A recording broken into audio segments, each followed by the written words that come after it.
Hi everyone, heartiest welcome to my channel, and in today's video we will discuss that how we can arrange time and how we can manage it well whenever we have to do IELTS reading.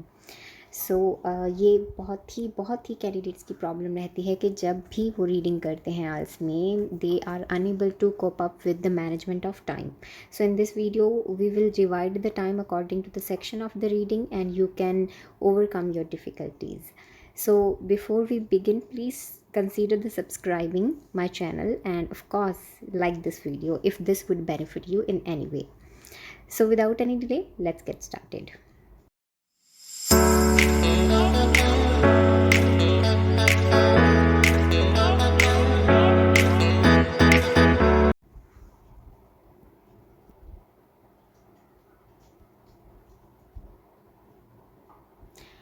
सबसे पहले बात करते हैं total time.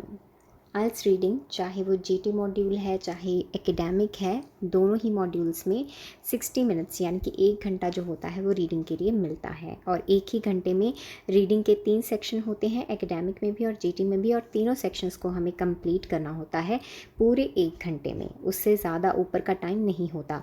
और यहाँ पे difference एक ये है, जैसे लिसनिंग में हमें एक्स्ट्रा 10 मिनट्स दिए जाते हैं ताकि हम आंसर जो होते हैं वो अपनी आंसर शीट के ऊपर ट्रांसफ़र कर लें. यहाँ रीडिंग में ऐसा बिल्कुल नहीं होता.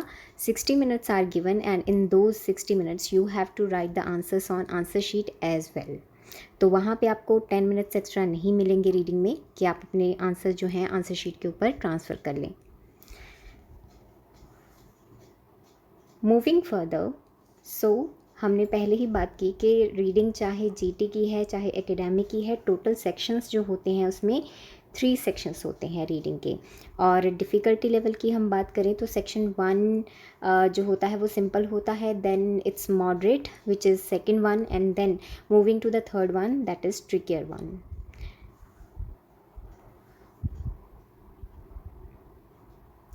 अब हम बात करते हैं सेक्शन 1 की. सेक्शन 1 काफ़ी हद तक जो होता है जीटी का भी और एकेडमिक रीडिंग का भी वो इजी होता है.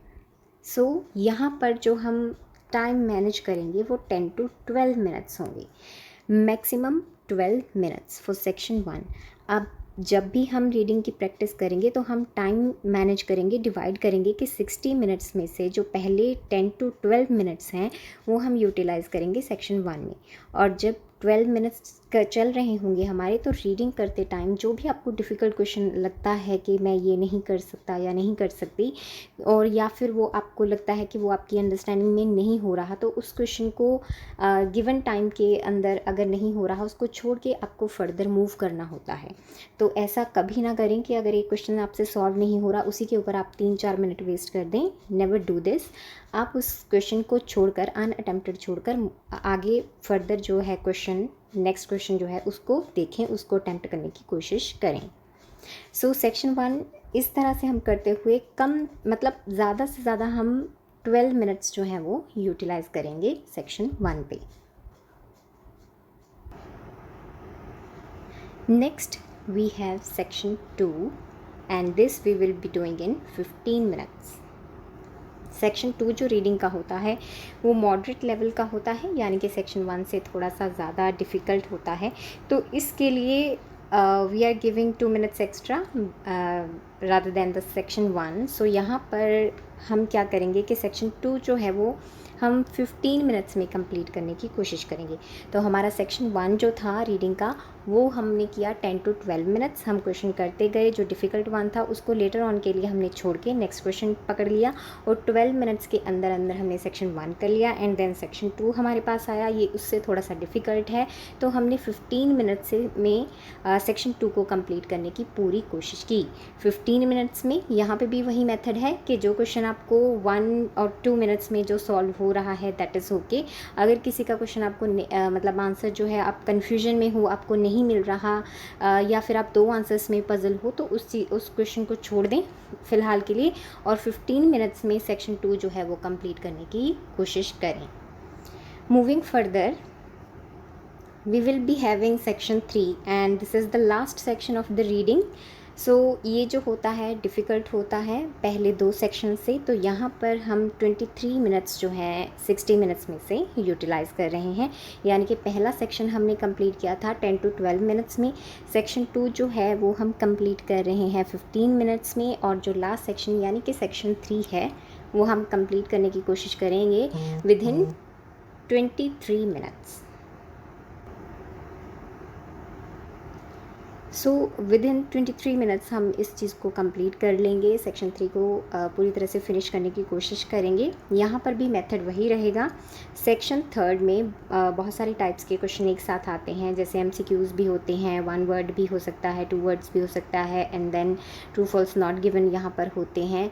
तो ये सारे क्वेश्चंस टाइप्स जो हैं वो हम करेंगे, और लाइक बिफोर के जो भी आंसर हमें मिल रहा है 1 और 2 मिनट्स में हम उसको करते जाएंगे, और जिसको बार बार करने की या पढ़ने की ज़रूरत पड़ रही है, हमारा काफ़ी टाइम वेस्ट हो रहा है जिस क्वेश्चन पे, उसको छोड़कर हम फर्दर वाला जो नेक्स्ट वाला क्वेश्चन होगा उसको हम करने की कोशिश करेंगे।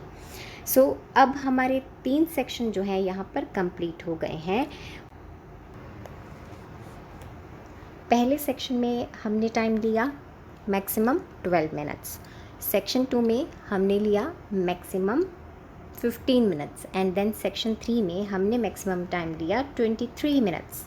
एंड नाउ मूविंग फर्दर, हमारे पास जो है अभी टाइम कितना बचा, 10 मिनट्स फ्रॉम 60 मिनट्स। 60 मिनट्स में से सेक्शन 3 उस हिसाब से करने के बाद भी हमारे पास बचते हैं 10 मिनट। तो ये हम क्या करेंगे, it will be utilized in checking and confirmation of reading answers. तो हमने जो रीडिंग आंसर हमारे जो छोड़े थे ना, सेक्शन 1 में बहुत सारा ऐसे थे, या फिर एक आधा क्वेश्चन था, या बहुत सारे भी थे, सेक्शन 2 में भी और सेक्शन 3 में भी ऐसे थे जो हमने छोड़ दिए, जिनका आंसर हमें नहीं मिल रहा था। तो अब ये जो बचते हुए 10 मिनट्स हैं, इनमें हम उनका आंसर ढूंढने की कोशिश करेंगे।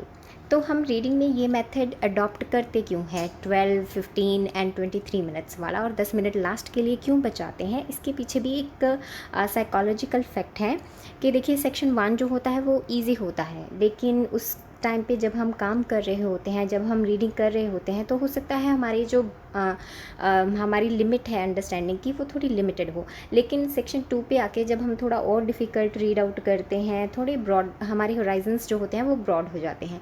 एंड सिमिलरली जब हम 3rd सेक्शन करते हैं तो थोड़ा और डिफ़िकल्ट रीडिंग करते हैं, और ज़्यादा हम अंडरस्टैंड करने की कोशिश करते हैं। तो सेक्शन 3rd तक आते आते हमारी जो रीडिंग कैपेसिटी होती है, रीडिंग अंडरस्टैंडिंग होती है, वो ज़्यादा बढ़ जाती है।